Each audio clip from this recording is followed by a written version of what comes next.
The editors are saying, not enough Axeman, man. Gotham after Axeman.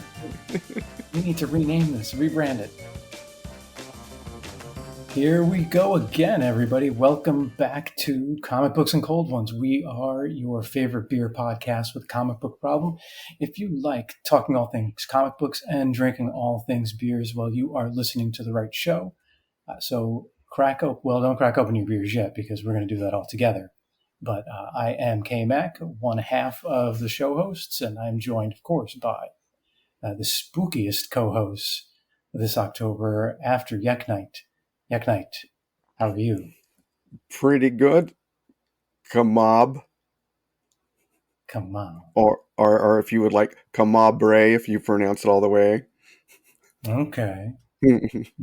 If most people wouldn't get Kamob, but it'd be good, if they did. Yeah. But Kamabre. Welcome in, everybody. We're back in for another best time of the year for us for doing a podcast. We are in the month of October, so we are doing one of our favorite series, that is Boogity Books and Beer-tober Bitches, where we delve into the dark side of comics with all things spooky and all things spelt yes. Being a type of grain that you can drink. So. Oh, nice cut. Very good. Yes, I was trying my best here after the Kamob fell flat on you for not knowing your vocabulary words. Unfortunately. How are you today? I'm doing well.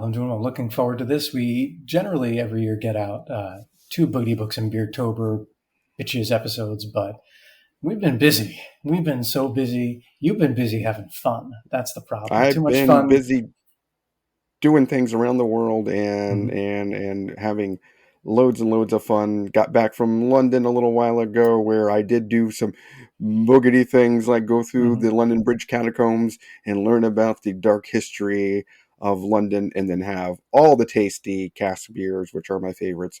And I may be having one tonight of an English style to suit along with our story tonight that we will be telling of the dark and grisly, grim Tales of Gotham, when we cover Batman Gotham After Midnight. Gotham After Midnight. We have already done Gotham by Midnight. We have. Previous years. And this year we're retroing it up a little bit more and going back to Gotham After Midnight. Midnight is a popular time in Gotham City. Yes. It just is. It's the time. But before we get to that, if you like what you're hearing, you can email us at cbcopodcast@gmail.com. Hit us up on Twitter X at cbco_podcast, or like the dark and grisly beers we will be posting on Instagram at comicbooks_cold ones. Sure. Check it out. I'm sure you can find it. Easy to search, right? And what scary place do we have to shout out today, K-Mac? Ooh, let me see. We have a shout out to, it's pronounced Tualatin, Oregon, right? Did I pronounce that right? I think so. I think that's how it is. Tualatin, I think. Tualatin. That's what Google says, at least. Oh, I guess I could hit the button and have it say it, but that'd be weird. And so shout out to you from Tualatin, Oregon. Thank you for your download. Thank you for listening. We really appreciate it.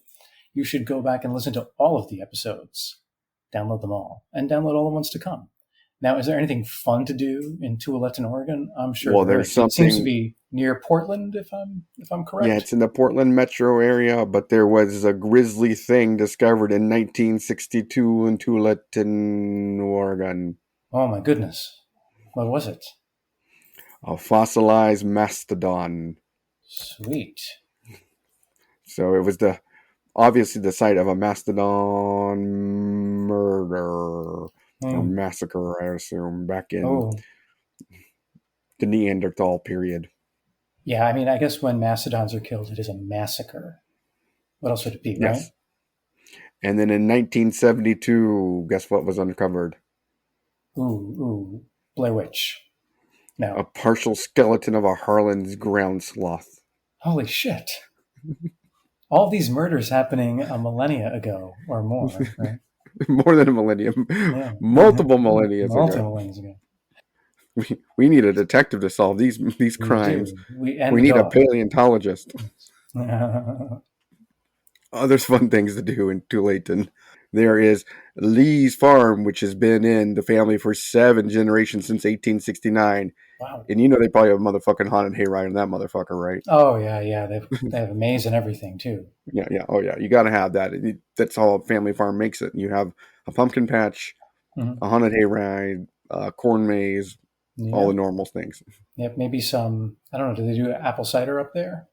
Oh, Probably, there's going right? to be, Yeah. it's the, Northwest. That's where all the Yeah. apples come from, right? So we're Yep. going to have all the apple cider and all the apple cider donuts. Yes. Apple cider donuts. They're the best. So, which is scarier for you, a haunted house or a haunted hayride? Haunted house. Yeah, A haunted hayride is just riding in the back of a, like a cart in the dark, right? yeah. And they run up to you, or there's Oh vignettes yeah, that you they. pass by. Yeah, I guess that I get. Yeah, I've never been very impressed by those. We went to a haunted ship once. I took my son when he was, I think, in like sixth grade. Me and another father and his friends went, and that was pretty scary because there's a lot of banging and echoing and loud screams, and they were pretty freaked out. So haunted ship over haunted hayride for sure. Did it induce a nautical nightmare in his brain? Probably. Yeah, because haunted hayride, you got the vehicle over there, right? And Mhm. everybody's already grouped together. So if the scarecrows come after you, probably can take out a couple of scarecrows. Yeah, yeah, yeah. And in this year, for my 31 Days of Horror Halloween, I have attempted to watch all the scarecrow-based horror movies. Oh, really? I was going to ask you what you did. I didn't ask yet. Are there a lot of scarecrow based? There are like 15 of them. Oh, And I okay. found out the people that love horror scarecrow movies the most are the English, because there's lots of low-budget scarecrow movies based in England and recorded in England, Huh. including Amityville Scarecrow 1 and Amityville Scarecrow 2. And Oh, wow. I had no Curse is, idea there was. I didn't know there was a scarecrow connection to Amityville. well, there's not, but Amityville became part of the public domain. And so Ah, all of a sudden, the British latched onto this, and somehow in England, there is a camp that also happens to be where the Amityville house is, and also haunted by scarecrows in back to back movies. oh, wow. What do you know? And then there's another one where Bride of the Scarecrow, where a Oh my lady goodness, inherits an English farm and she's destined to marry, a you scarecrow. guessed it, Scarecrow. Wow, what a coincidence. I remember when I was young, when we lived on Long Island and we drive, into the city, we would pass the exit on the highway for Amityville. And I was like, ooh. And you could always see, like, from the highway, you could see a house. And I always imagined that that was the Amityville house. I don't think it was, but it's like, we don't Did want it to go have any there. scarecrows? It was made of scarecrows. just Yeah. that's the So, original. That's what was scary about the yeah. house is it wasn't up to code because it was made from scarecrows instead of proper construction material. Yeah. Yeah. Those things catch fire. Just, well, not very structural when it rains either, and they No, kind no. of they kind of get moldy, right? Yeah. They kind of get melty. Yeah, and they don't always do their job. So scared, the crows don't get so scared. They just come land on them and talk to them. Yeah. Yeah. Crows love scarecrows. Yeah. It's weird. They have a weird kind of relationship. But in the scarecrow genre, Hmm. you can either have a killer scarecrow, a guy that makes scarecrows out of people. Oh, I never thought about that. Yeah, a twofer situation when you have it, Mhm. and then just general. There's lots of general corn based also that I didn't watch. I watched the original Children of the Corn, but I didn't watch any of the other ones that are. Are there scarecrows in Children of the Corn? Just There are maybe in the not. cornfield, not Well, even in the they cornfield. they they do turn people. They kill people on crucifixes in the cornfield, kind of like making them into Make them scarecrows. scarecrows. All right, Yeah, that sounds familiar. I haven't seen it in a long time. yeah, and it's scary because kids are fucking scary. So They are. They are. Little kids in a cult. Super scary. yeah, little kids in a cult, and then you realize who's going to pay for all their cult college. You know, Mm-hmm. who's covering all that? It's Yeah, terrifying. there's so many of them. Yeah, yeah. Think of how much that's going to cost. Better get some scholarships. They did solve it in the Children of the Corn because once you turn 19, they kill you in Children of the Corn. Perfect. Maybe you sacrifice yourself. So Yeah, that's a good solution to the problem. yeah, yeah, clears up the college savings real easily. Yeah, yeah, and then you don't have these like young adults just leeching onto you, taking up your corn. But it's true. But you don't really have a replacement plan because if you're killing off your 19-year-old, that's your prime replacement makers for your other children of the maze there. That is true. It's kind of a catch-22 they're stuck in here. Yeah, your maze midgets. You're gonna run out, right? Yeah, yeah. They don't. You can only kidnap so many before it attracts attention. Yeah, yeah. They're gonna catch on to the local authorities eventually. Yeah. So then, looks like the most popular brewery in Tualatin is Stickman Brewing Company. That's the one that keeps coming up. Have you been there? When you went to Portland, were you in this general area or another area? I was not. I didn't go that far south. I did go, that's kind of towards the wine country and stuff. I did not go down that way. But Stickman sounds like it could be a scarecrow, Exactly, exactly. So it's all tying which together. And I hear like Portland doesn't have too many breweries, so it'd probably be this one's probably you know pretty popular there. one since it comes at first. I barely was able to scratch out going to 7 breweries Yeah, I in remember Portland. every day. Very, very few, very few. So I mean, I had struggled to find one. Yes, But speaking of beers, before we get into our show, we need some. sir. We definitely do. So, What you you want me got? to lead off here? Yeah, yeah. Go ahead. So, in honor of my recent trip to England and my love of all thing English style beers, I lucked out in theme with our story that we'll learn about here soon. I did find an English style ESB, ESB standing for extra special bitter. And the name of this one is from Elder Pine here in Okay. Maryland. We've featured them once before. The name of this beer is Bitter Geezer, Nice. which suits the main antagonist of our story that we'll get to, who is a very, very bitter geezer. Yeah, they definitely tease it as a bitter geezer for sure. Yes. So what are your And so this one specs? comes in at 5.5% alcohol. It has got the grist of Maris, Otter, Crystal, Biscuit Malts, Rye. The hops are East Kent and Hmm, Goldling. East Kent Goldling. So English style hops. nice. Have you been to that brewery? I have yet to make it out there. I was out near that way and I didn't get to, but I need to go visit it because they do all the fancy beers that are really, really expensive and usually are pretty tasty. God Sorry. bless you. That's all right. Too much fun, not enough sleep for you. Yes. So my beer is also from a brewery that we featured before, Coppertail Brewing, down here in Tampa. I had their Belgian Triple Unholy when we did our Boogity Books. I think at one of our first Boogity Books episodes where we did Sherlock Holmes versus the zombies. That was a fun story. And then they make one of my favorite IPAs called Free Dive, which I think I've had on this show, but I can't remember which episode. This beer from that brewery that I have is a porter, and it's called Night Swim. And I don't think I've ever had a porter on the show before. Does that I sound? don't think you have either. No, I don't think I have either. So it comes in at 6.2% ABV. Its flavor profile is roasty with hints of chocolate, and the featured ingredients are I'm not even going to say this. Jarylo, Jaryllo JLo? hops. Ja J-Lo, Rule? Ja Jarul, Rule? Jarul and J-Lo hops. Jarilo hops and locally roasted cocoa nibs.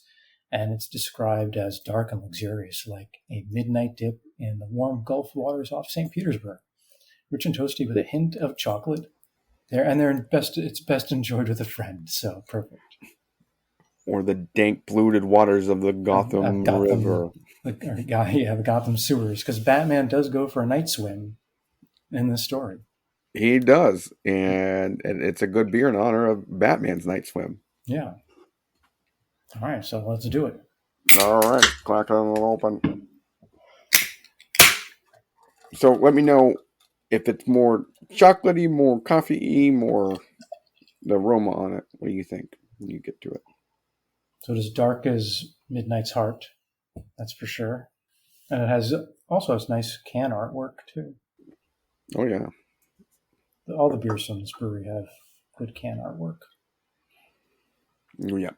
Smells like a bitter, biscuity malts. Not as good because it's not pumped from the beer engine in your local pub after your long day of work, but still Mm. pretty good.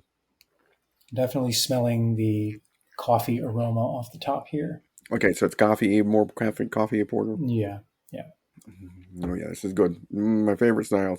Have you ever had cask beer before, where they pump it out of the engines? No, I have not.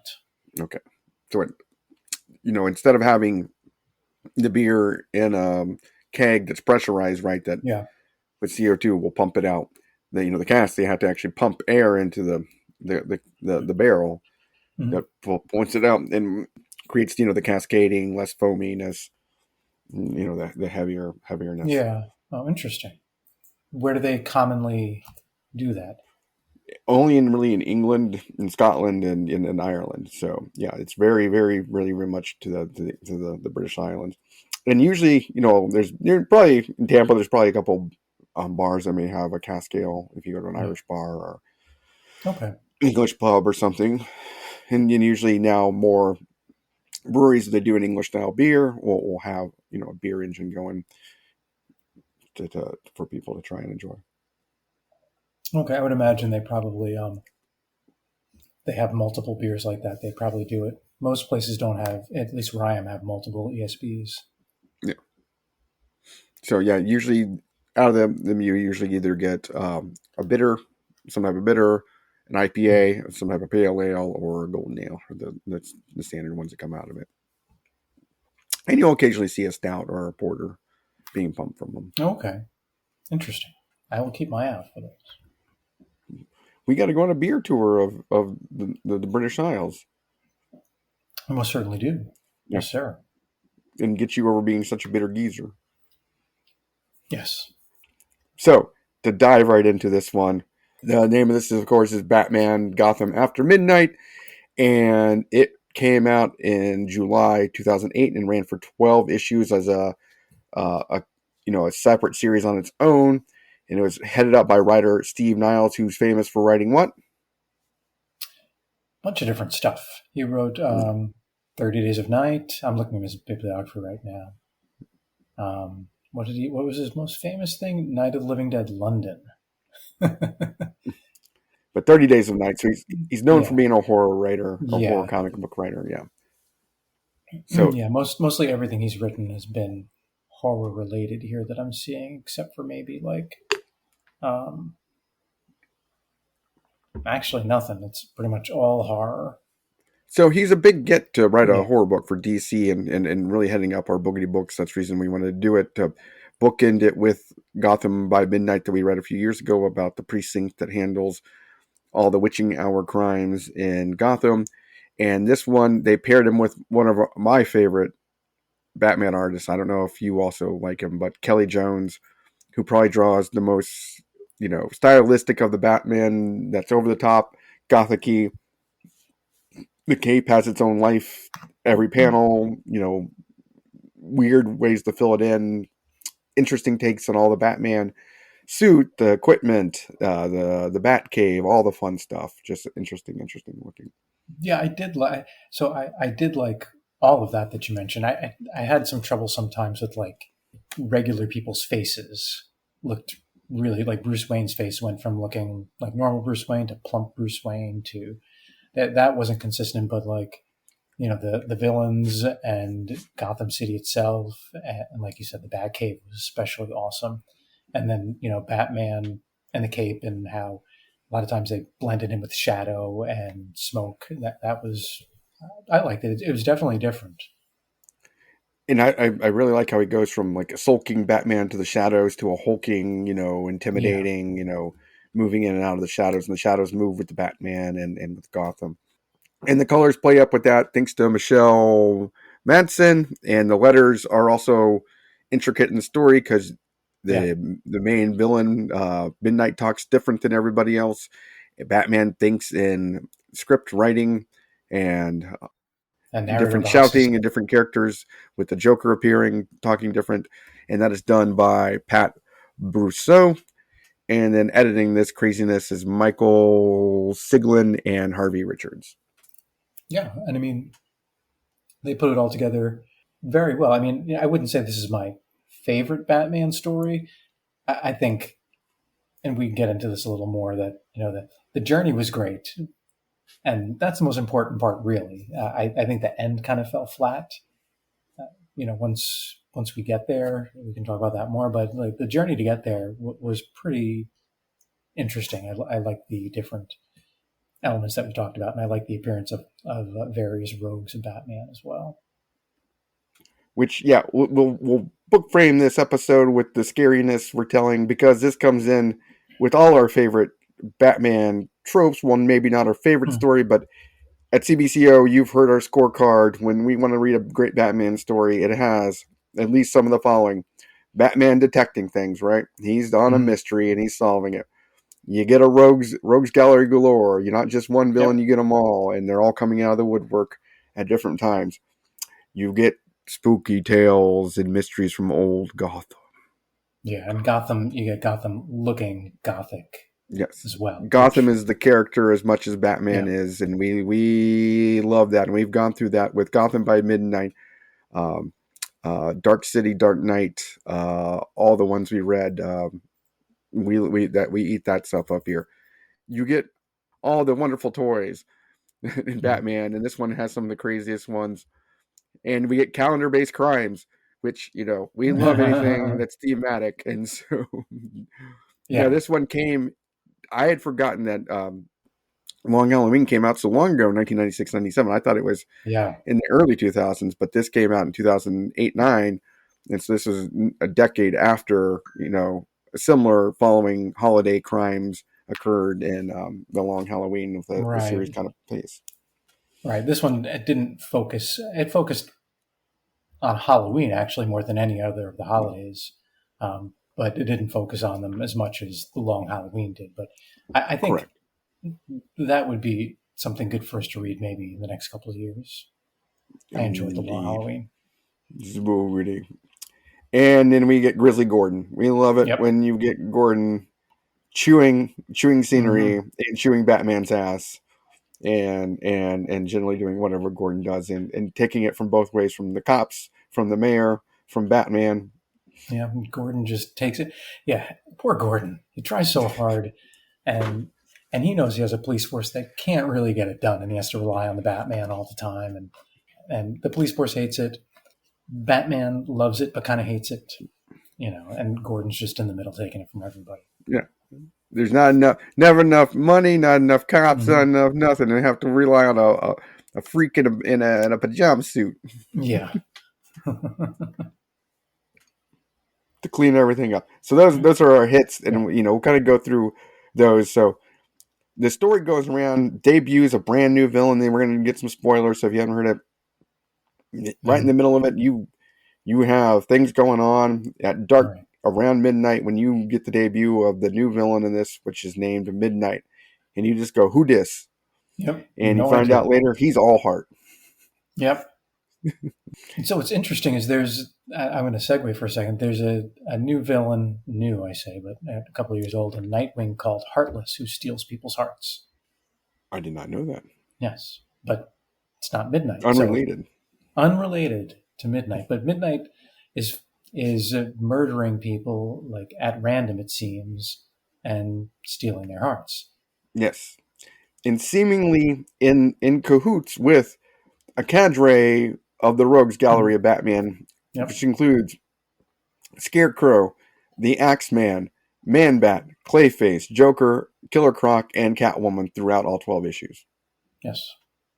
And so you don't know if they're helping him, or if they're just being used by him, or if it's just random. Yeah. And I think they do a good job. Part of the mystery that Batman's trying to solve. He doesn't know why. Because Scarecrow and Man-Bat steal a couple objects that are artifacts. The Hand of Glory, the Skull of Ra, which we don't know what they do. Yeah. Neither does Batman. Doesn't know why they're getting stolen. Mm-mm. And neither does Man Bat or Scarecrow, actually. But they get excited to get them. Yeah, they love it. They're like, "We got this stuff. What are you doing?" I don't know. And they don't even, and it turns out with those two, right? I think it's just those two that they have no recollection of stealing these objects. Correct. And when they get busted and end up back in Arkham and they get interrogated, and you get vignettes of the Joker and Arkham taunting Batman, then he knows something that Batman don't. Mm-hmm. And then we don't know what that means either. Yeah, The whole and series.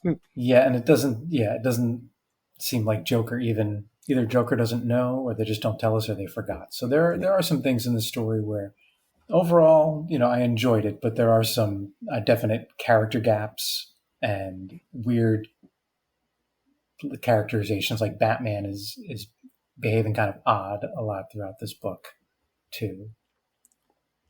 Right? Well, Like when the one thing they play up in this is that Batman, they try to get the Batman dual identity versus Bruce Wayne, Batman yeah. versus Bruce character. And we'll get a little into that. But give me your thoughts on Midnight as a villain when you see him debut, and his cane that rips people's hearts out, and eventually you see his face that's mangled with a speaker box. So he is using the Scream speaker box, right? So he doesn't use the Or you telephone just much smoke though, too many which is weird. Or smoke too, camel well, lights. yeah, smoke too many Camel lights. Yeah, yeah. It's like Or he's on one of Marlboro those. Reds, man. Yeah. He's on those commercials telling people to quit smoking. Look what it did to my voice. So, I thought it was, good horror villain, right? Has the creepy top hat and trench coat, the old mangled skeleton face, the horror villain voice. So at first I was like, oh, this is pretty impressive. I think Midnight could shape up to be, a decent horror villain here for Batman. That was my Yeah, first impression. a lot of design homages to what we think the Jack the Ripper character looked Yeah, like, right? yeah, Yeah. Top yeah. hat, cape, grizzly, cane. Mm-hmm. Loves to hang around clocks for some reason. Loves midnight. Loves clocks. Yeah, Big into chronometers, which is good. yeah. I mean, with a name like Midnight, kind of have to be. And I do like how he just strikes people and you don't know why you're doing. And it does bring me into the mystery a little bit of trying to help solve it with Batman, why you're doing it and why the villains are going along with them. So we get the Rogues Gallery, we get a new villain, and throwing onto this, we also get great Alfred Pennyworth. You know, both giving Batman the nice love and the hard love at times, and pretty good. Batman's just shitting on Alfred the whole time. Yeah, like Batman, why you got to be such an asshole? You know Alfred's got your back. yeah. And there's one scene where Batman's eating a sandwich that Alfred made for him. Yeah, yeah. That's all Alfred's doing the whole time is trying to bring Batman food and help him out on the mystery. And Batman's like, Alfred, shut the fuck up, get out of here. I'm like, whoa, Batman, what are you doing? Because it's driving Batman mad that he can't solve this You mystery. can't. And throwing into the thick are new cops that we have never seen before. Along with Mhm. Commissioner Gordon, we get April Clarkson, the youngest person to ever make lieutenant detective in the Gotham PD. Yep, And is she a nepo baby? We'd say of the I Gotham think police so. force because Yeah, because you her find out her dad was a father was superstar detective. super decorated detective, super famous, bunch of accolades, bunch of awards. He's a Known for darling of the always press. busting the perp. Yep. And Yep. we get April's partner Barry Lucas, who seems like a no nonsense standard cop. Yeah. Not much to Barry. I mean, that's his name, Barry. We get a counter character to Bruce Wayne named Richard Dunkirk, who is like another Richie Rich, so another rich Gothamite. He has his own building with his name on it, just like Bruce Wayne. Yes. And he is Known for we being meet hoity him. toity and dates at one time April Clarkson brings her to a Gotham ball. Right. On a blind date. And he wears a monocle, Yeah. doesn't he? He has a monocle at times, yes. Yeah. That's how Yeah. you know He's he's rich. yeah. Yeah. So and he's the primary tease for Midnight because it Is would make it could he be Midnight? I don't know. who dis? Is that Midnight? He's Richie Maybe. Rich. He's got Yeah. old Gotham money, and this is an Mm-hmm. old Gotham horror. And people are randomly getting killed, including old police detectives and pushers, and I believe um, street level thugs that you don't know how they're all connected. Yeah.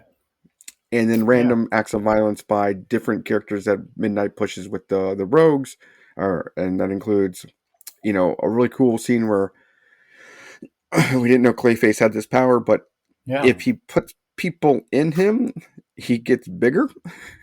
Yeah. He like absorbs their essence but doesn't kill them. So they're still Yes. alive in him, but making him bigger. Yeah. But good So thing because without that, we wouldn't get to see Batman's huge like robot mech armor or whatever the fuck it was. It was awesome. we'll get to that, but yeah. So what happens when Clayface goes kaiju? We get our Mm-hmm. first, we get all our things that we love. The other thing we love, which is all the wonderful Bat toys, and so this is the debut, I believe, of the Bat mecha suit. That is awesome. That he built specifically for the case anytime a kaiju came to Mm-hmm. Gotham to wreak havoc, and it has like a pogo stick bottom and a bubble torso head thing, and then big arms. Yeah, perfect, right? That was one of my favorite parts. I really enjoyed that. It's always fun to watch, kaiju fights. Especially after midnight. Yeah, So we get a good kaiju battle, and then the series works along further, and including the other gadgets we get to see. Since we get the Bat mecha suit, we get a souped up Bat unicycle, yeah, which is out of nowhere. It's just like a giant wheel that looks like the Bat cycle, but it's just one giant wheel. Did you yeah, see that? yeah. Yeah, I did see that. That was pretty cool. Yeah, we need to see that more. I don't know why we don't. And what do you I wonder what what do you use it for? you tell me. I don't know, but it looks like a lot of fun. It's like a Yeah. giant one wheel that you sit in. Yes. It's kind of like, yeah, like a giant oversized version of those one wheel that people stand on, Yeah, but you can kind of ride on like a horsey.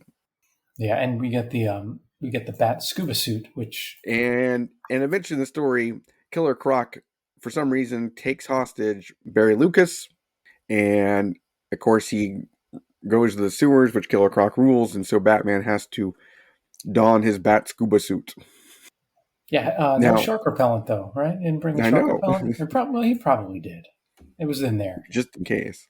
And he has Yeah, the little bat boat thingy that pulls in the hand flyer thing. That yeah, which is important. I mean that's actually pretty smart thing to have because if you need to go into the sewers, like you can't bring in any giant equipment. You just have to have the bare minimum to get where you need to be.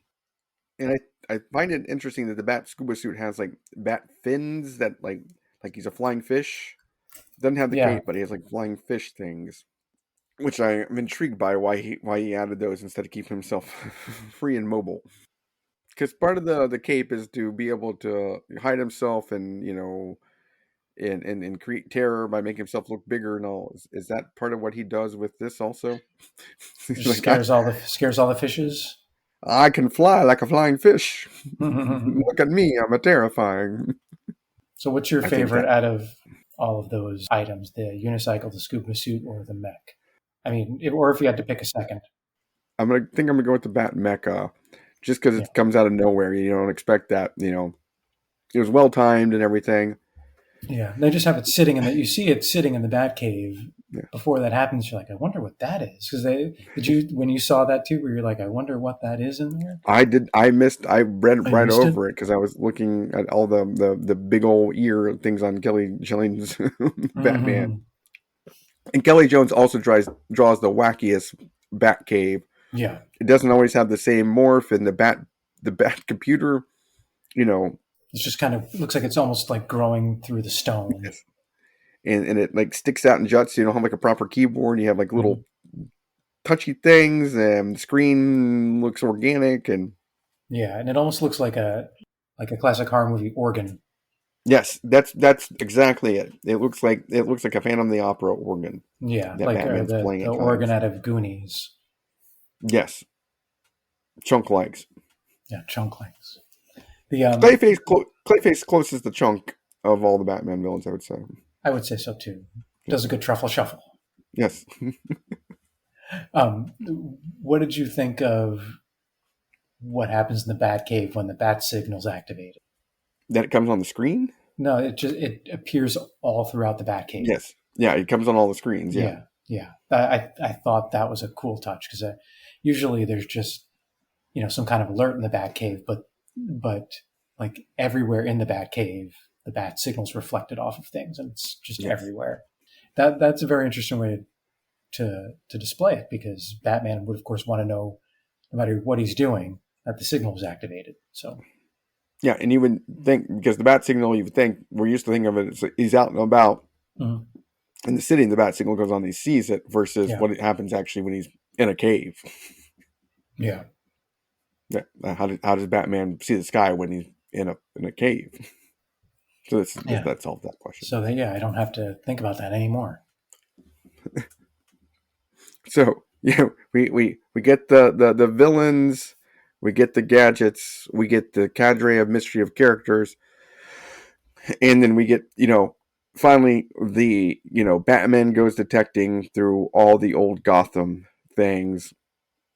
And my favorite vignettes of Batman doing things while he's detecting is we get Batman does one of his favorite things where he nearly kills himself. He slows his heart rate down to Mhm. nothing after he gets shot by a bunch of criminals, which he's done before. Where they're like, "Oh, Batman's dead," and the Axeman can almost take him out. This is the first time I'd ever seen the Axeman. Me He too. hasn't I never appeared a heard of whole him. lot. Yeah, and I think he only appeared in 2006, but he's a pretty interesting looking character. Yeah, he's like an executioner style, right? He has a hood Yeah, on. Is my memory correct there? hood and a giant axe, and I And read up that he giants. has other axes and hatchets. Oh, does he have a whole arsenal of axes? I assume so. Yeah, he probably I has a assume he goes wall. to the axe throwing places. Oh yeah, I bet they're like, oh, Axeman again. Jesus Christ. Just hustling the kids at the axe throwing It's place. like I've never thrown an axe before. Do you guys want to put some money on this? No, Axeman. We don't want to put money on it with you. I've seen your fucking dossier, axe man. But he's over top Hulk menacing. So that's one of my favorite Batman tropes when he goes attacking. And then the best old Gotham thing interwoven with Gotham being kind of a character that is that, Halloween, which should be the absolute worst night in all of Gotham, but people love Yeah. to celebrate it. Before Halloween, everyone was hiding because there was Yeah. a murderer out. But for Halloween, everyone's like, fuck it. Let's just go out. Who cares? But it's Batman's favorite holiday. And I really thought that was probably my favorite part of the story besides the Bat mech suit. And why is it his favorite holiday? Because he can walk around in public and no one realizes he's the actual real Batman. Yep. He Yeah. walks the streets as the regular Batman with all the Mhm. other people who are dressed up as faux heroes, and he has to go through detecting, almost beating up people thinking Mhm. they're Dr. Freeze and other Yeah, things, and getting a high five from a little Batman. And yeah, and the best joke in the whole book is when he's walking in the streets, he walks by a guy that looks like the Green Arrow, and all they say to each other is, "Hello, Bruce. Hello, Oliver." yeah, that was good. I really like that. They Yeah. both walk around in their tights on Halloween. Now, is Green Arrow in Gotham a lot or only on Halloween? I think only on Halloween, right? I think so Because too. he's Yeah, he has what's the name? Who does he have? Keystone City? Is that his yeah, city? Keystone City, yeah. Yeah. So he happened to be there that night, Hmm. but also on Halloween, there's always a big ass crime. We've had Hmm. multiple stories set on Halloween by Batman, Yeah, and it you usually can't take involves that night children. off. It usually involves children getting killed. And in this case, the Joker hijacks a bus full of them. Keep your Yeah, kids at home, Gothamites, on yeah. Halloween. Don't put them on buses when the Yes. Joker's there. You're just setting up targets for your kids to get taken and nearly murdered.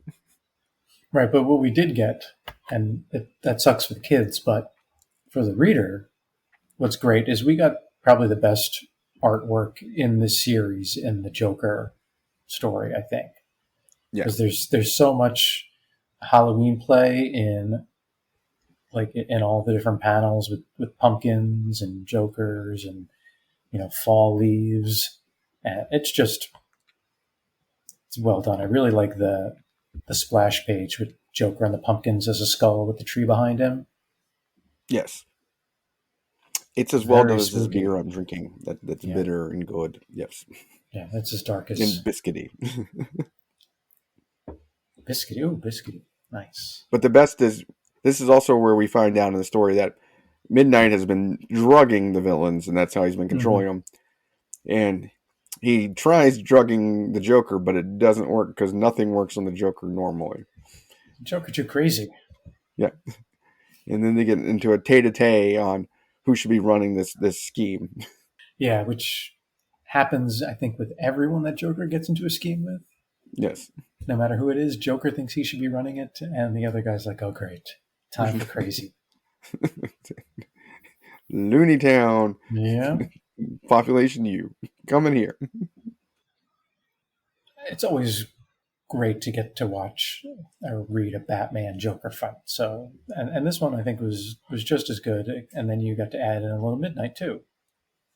Yep. And Batman, he's known for the double scissor kick, but he does the double uppercut punch on this one, where he gets both Midnight and Joker at the same time, which is classic shot, right? Oh yeah. Yeah, Yeah. yeah. Crack and Kong. There's also a good one where he punches the Joker through like a A pumpkin. pumpkin, and then the pumpkin looks like it's formed a Yeah, yeah, bat thing around Joker's eyes. yeah. It looks like the group of people wear in the Dark Knight Returns at the end when they become like part of Batman's group, where they're wearing Yes. the thing over their eyes. So it's, I would say it's definitely a callback to that. But yeah, when he punches him right through the pumpkin, it's a great shot. And then with the light of the pumpkin coming through, making the jack o' lantern image on Batman's chest. Just a lot of good stuff in this issue. Check our Instagrams and Twitters. Put it all there. Yeah, the art really shines in that issue. It's kind of, and I assume that Steve, when he went to the editors, like, if you're hiring me to do this 12 issues that I pitched, I get at least one Joker issue that I can Mm-hmm. let Kelley Yeah, just go off on. yeah. I mean, you kind of have to, right? I mean, there's no point in having a 12 issue Batman story without getting to feature the Joker, unless you're. I mean, I don't know. I would say you need it, but Yes, and so we have, as we pointed out, a lot of the crimes take place on calendars. So we mm, go through the season. We get October, Halloween. We get a Christmas kidnapping. We get things like that, spring and the changing of the seasons. And we continue on with the story of old Gotham, where we get to the detecting further. And what's the big upshot when we work through all this, K-Mac? you mean the big upshot holiday? What is the mystery when Batman tries to put it all together finally? Oh, at the very Eventually, end. Batman. We should take it back. I'm sorry. The other thing that Batman does that we never get to see Batman do is Batman gets his bone on Yeah, as Batman, as right? Batman. And I mean, and generally when he does that, the person knows his identity. Like when it's Yeah. Selena Kyle, they know who the other one is. But Batman and Detective April Clarkson, yeah, Clarkson, the great young, super detective, getting detected before anyone else. They start getting it on, which is Yeah. so some would say that's out of character for Batman, right? Yeah. She rejects Bruce Wayne because Bruce Wayne pursues her Yeah, and tries to buy her off with a bracelet. She rejects the Richie Dunkirk, and she's at odds with Batman and his techniques, and she keeps taking credit for his collars when taking the villains to Arkham, but eventually Yeah. they And Batman doesn't fall like for that each other. either. Not in the least. Yeah, so obviously Bruce Wayne falls for her, and then she falls for Batman, which is, different for a Batman story and interesting because Batman seems to be, so he's having trouble solving this mystery, right? And he seems to be letting that get in the way. Indeed. Is it that Batman can't solve the mystery of love? I don't think he can. I don't think he can either. And we get a great dialogue between Batman and Grizzly Gordon when Grizzly Gordon tells him to stay away from boning his detectives. Yeah. Batman's like, I'm Batman. I'll do what I want. Stop boning my detectives. I need them to work. She's taking credit for all my work anyway. Might as well put some into her. Oh. But we get one of the few romances we see with Batman eventually comes to an end because Midnight kills April Clarkson. Mm-hmm. Oh, yeah. Which drives Batman and crazy after him. Yeah. And before that, she already killed, Midnight already killed her partner, Barry Lucas. Using Killer Croc. And then, I can't remember if it was before or after, but this whole time we think Midnight is Richard Dunkirk until Midnight kills Richard Dunkirk. Indeed. Oh, so all of a sudden you're like, wait a second. After April Clarkson dies, Batman figures it out. He thinks Midnight is Richard Dunkirk, but lo and behold, nope. Because Midnight takes the heart of Dunkirk. Yep. And then in the next months, up till the end, we get a spiraling out of control Batman with Alfred pleading him to go back to sanity because he can't solve this mystery. And then we come up on Valentine's Day. And eventually, Batman goes and visits April Clarkson's uncle and finds out that they were estranged, but there was more to April's dad than meets the eye. Mm-hmm. That maybe he wasn't always the bestest of cop. And Batman goes investigating some more, and eventually we find out what came back. Well, we find out that, for all the fanfare that her famous father detective got, and as much of a press darling that he was, he essentially took bribes, intimidated witnesses, and did all of these nefarious and underhanded things that good detectives don't do. So all of the accolades that he got weren't earned by doing it by the book. Indeed. So April was probably not proud of her father. And all the people that end up dead, Batman pieces together, they were the people in cahoots with April Clarkson's father and all his underhanded things are helping him along. Yep, like Dunkirk and the mayor. But what about her? No, but not Clarkson's partner. No. Not him. Not him. He died for another reason. And what was that reason? Well, he died because he figured out who Midnight was. Oh shit. Boy. Yeah. Uh-oh. And so the big reveal we get is after Batman figures this. So there's a final battle that involves we get a battle royale. Yeah, Batman, Midnight, and Catwoman, who I don't really like what they do with Catwoman here. I guess she's under mind control as well, though. Well, we get a battle royale with all the... We get Scarecrow, right, yeah. Axeman, Man-Bat, Clayface. I don't think the Joker was there. Killer Croc and Catwoman. Axeman. I like Axeman. Yeah, so we get a battle royale. Batman beats them pretty handedly. And he reminds some of them that they were drugged and tricks them out of that. Especially Catwoman, when she realizes she's drugged. She's like, I don't want any more of this. This is silliness. Yeah, and so you have Midnight fleeing and Batman chasing after Midnight into one of the older sections of Gotham City, like one of the original sections, if I'm correct. Yes. The oldest parts of Gotham, yes. And and Catwoman comes too and helps a little bit in this part too. Then, unfortunately, it catches fire and it starts burning down. The house burns down and Batman gets out, but Midnight can't be found. And they're pretty sure Midnight is dead. Yes. Midnight is gone. The end. Wait, no, it's not the end, because then Batman does some more detective work. And he realizes, I think with Alfred's help, that Midnight can only be one person.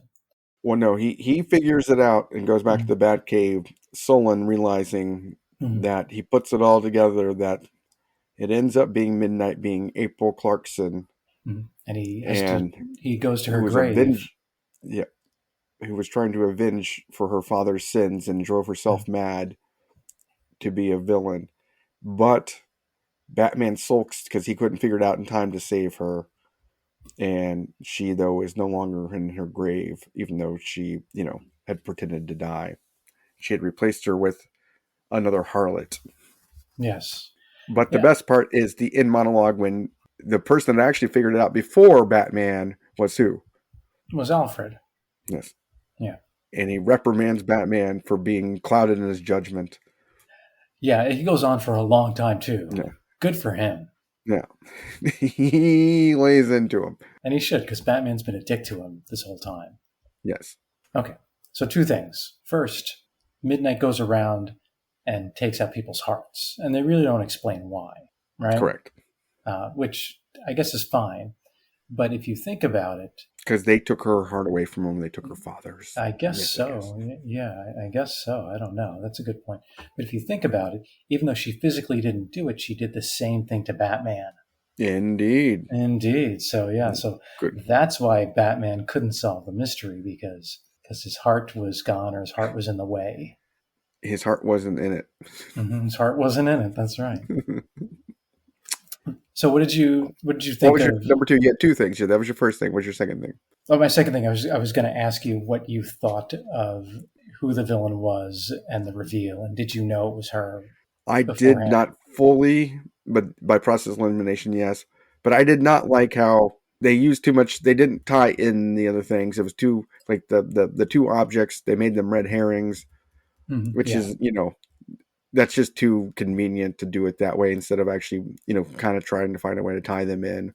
yeah. Maybe they And would help. also, Maybe they helped her like with their heart cane thing, right, or or something. they were there to get something over on one of the other people or something, Yeah, or they were used to manipulate the villains. Like why were those villains specifically chosen? I wanted something along that line, and why and for these. is she a chemist? How did she make these mind control things? Like, Yeah, and also too, if you make these mind control things, you sell that, and you make $1 billion, and you walk away, right? I you mean, can you can just hire killers to go kill the people you want, yeah, exactly. and you But that's can every or you, supervillain's problem. you can just mind control Richie Dunkirk or Bruce Wayne and get all the money. Yeah, and you live good. It's a lot easier.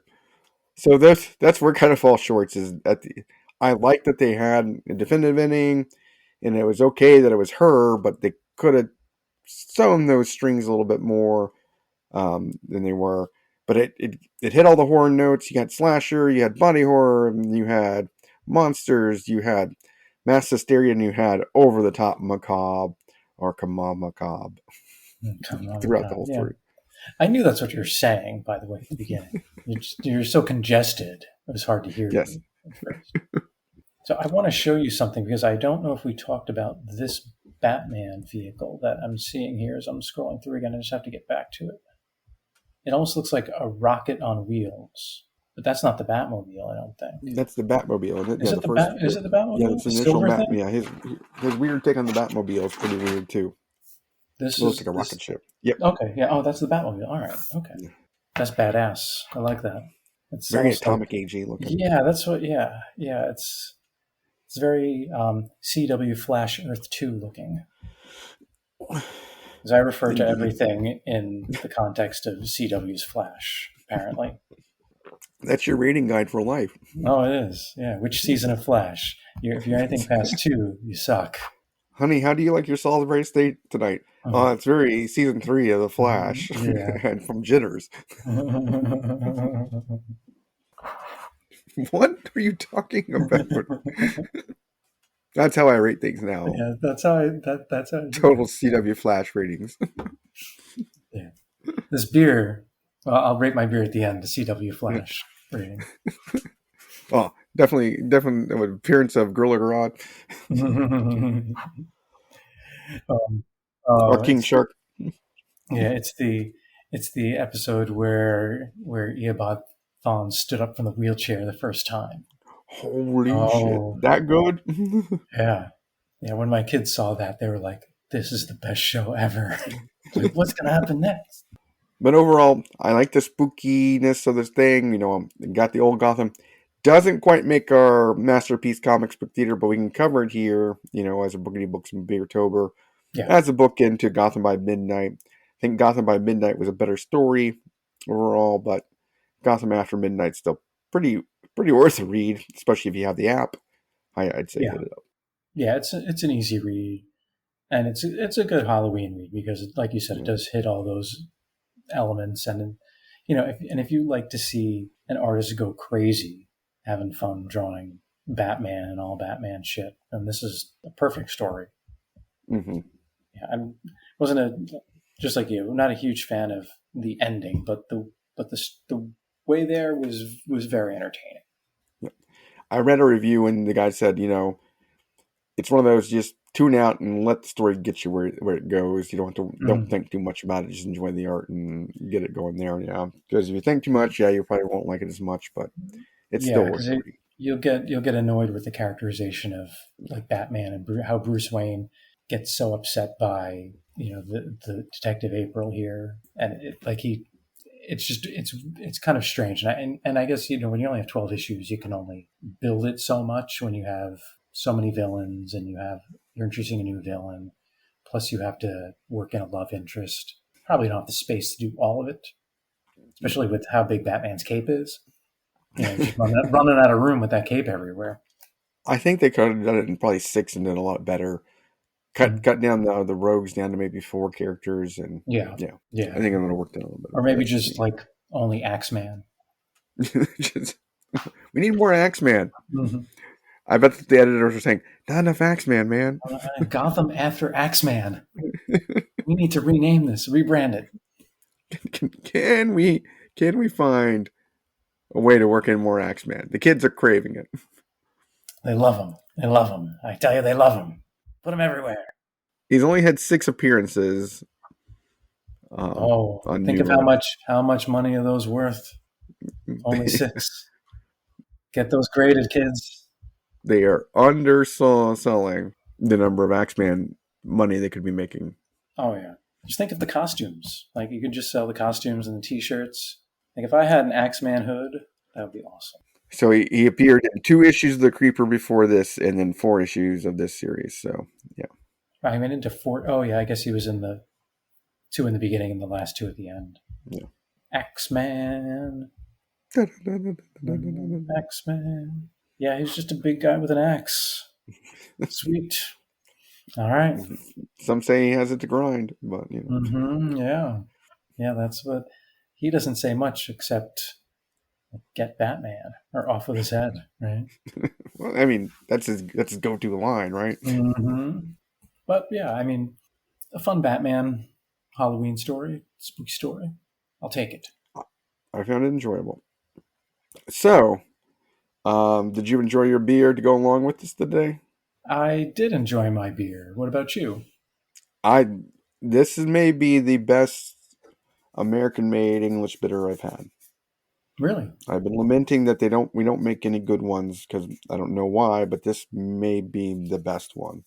Remember, there's a brewery by me that makes a whole one also. You tell me I this, showed but you've you. never sent me one.